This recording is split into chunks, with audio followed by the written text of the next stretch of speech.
শুক্রবার দুপুর 12টায় একটি আমল করেন, আপনি 1 ঘন্টার ভিতরে ফলাফল পেয়ে অবাক হয়ে যাবেন ইনশাআল্লাহ। শুক্রবার দুপুর 12টায়, আল্লাহু আকবার। এই শুক্রবার এতটা গুরুত্বপূর্ণ, জুমাবার এতটা গুরুত্বপূর্ণ, এই দিন সম্পর্কে আল্লাহ রাব্বুল আলামিন পবিত্র কোরআনুল কারীমের 62 নম্বর সূরা সূরাতুল জুমায় নাযিল করে দিয়েছেন। সুবহানাল্লাহ। আমার আল্লাহ তাআলা এই দিনকে এত গুরুত্বপূর্ণ করেছেন। আমার আল্লাহ বলেন, ইয়া আইয়ুহাল্লাযীনা আমানু, যারা ঈমান এনেছো, ইযা নুদিয়া লিস-সালাতি মিন ইয়াউমিল জুমআহ, যখন তোমাদেরকে জুমার আযানে ডাকা হয়, ফাসআউ ইলা যিকরিল্লাহি ওয়া যারুল বাই', দুনিয়ার সব কার্যক্রমগুলো বন্ধ করে দাও, দুনিয়ার সব কার্যক্রমগুলো বন্ধ করে দাও, দুনিয়ার সব কিছু তখন নিস্তব্ধ করে দাও। আল্লাহু আকবার। এই শুক্রবারকে আল্লাহ তাআলা অত্যধিক গুরুত্বপূর্ণ করেছেন। পৃথিবী সৃষ্টি করেছেন শুক্রবারে, আবার পৃথিবী ধ্বংস করবেন শুক্রবারে। হযরত আদম আলাইহিস সালামকে এই পৃথিবীতে পাঠিয়েছিলেন শুক্রবারে, আবার এই পৃথিবী থেকে নিয়ে গিয়েছেন এই জুমাবার শুক্রবারে। হযরত ইউনূস আলাইহিস সালামকে মাছের পেট থেকে বের করেছিলেন এই জুমাবারে। হযরত ইব্রাহিম আলাইহিস সালামকে নমরুদের অগ্নিকুণ্ড থেকে বের করেছিলেন এই জুমাবার শুক্রবার। আল্লাহু আকবার। এতটা গুরুত্বপূর্ণ এই শুক্রবার, এই জুমাবার, আল্লাহ রাব্বুল আলামিন এই জুমাবারকে এত বরকতময় করেছেন। কোন ব্যক্তি যদি জুমাবারে যখন দুপুর 12টা বেজে যাবে, তখন আপনারা আর কোনো কাজকর্মে থাকবেন না, সবাই কাজকর্মগুলো ছেড়ে দিয়ে মা বোনেরা জায়নামাজে বসে যাবেন এবং বাবারা মসজিদে চলে আসবেন।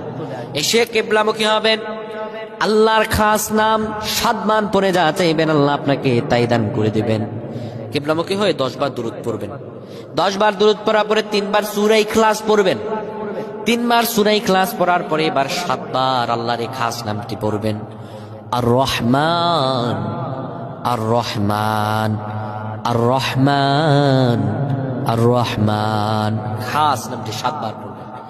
7 বার পড়ার পরে আপনি আল্লাহর কাছে করজোরে যা চাইবেন, আপনার চাইতে দেরি হবে, কিন্তু আমার রব কুদরতের মালিক আল্লাহ আপনাকে দিতে দেরি করবেন না। সুবহানাল্লাহ। আপনি চাইতে দেরি হবে, আমার রব আল্লাহ আপনাকে দিতে দেরি করবেন না। সুবহানাল্লাহ।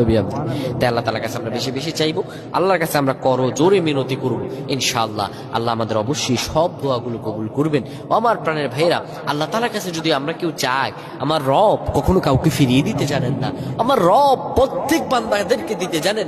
আমার রব কখনো কাউকে খালি হাতে ফিরান না। আমার আল্লাহ বলেন, বান্দা তুমি আমার কাছে চাও, যা চাইবে আমি আল্লাহ তোমাকে দান করে দিব, তোমার চাইতে দেরি হবে। ও বান্দা, আল্লাহ বলেছেন, ফাযকুরুনি আযকুরুকুম, তুমি আমারে স্মরণ করো, আমিও তোমারে স্মরণ করব। আমার আল্লাহ বান্দাকে স্মরণ করবেন, মানে আল্লাহর স্মরণ হলো, বান্দার স্মরণ হলো আল্লাহকে ডাকা, আল্লাহর কাছে চাওয়া। আর আমার আল্লাহর স্মরণ হলো বান্দার চাহিদাকে পূরণ করে বান্দাকে রিজিক দিয়ে পরিপূর্ণ করা। সুবহানাল্লাহ। আল্লাহর রহম হলো, আল্লাহ স্মরণ হলো বান্দাকে রিজিক দিয়ে পরিপূর্ণ করা। সুবহানাল্লাহ। আল্লাহ আমাদের বেশি বেশি বুঝার তৌফিক দান করুক। আমরা পড়ছি আল্লাহুম্মা আমিন।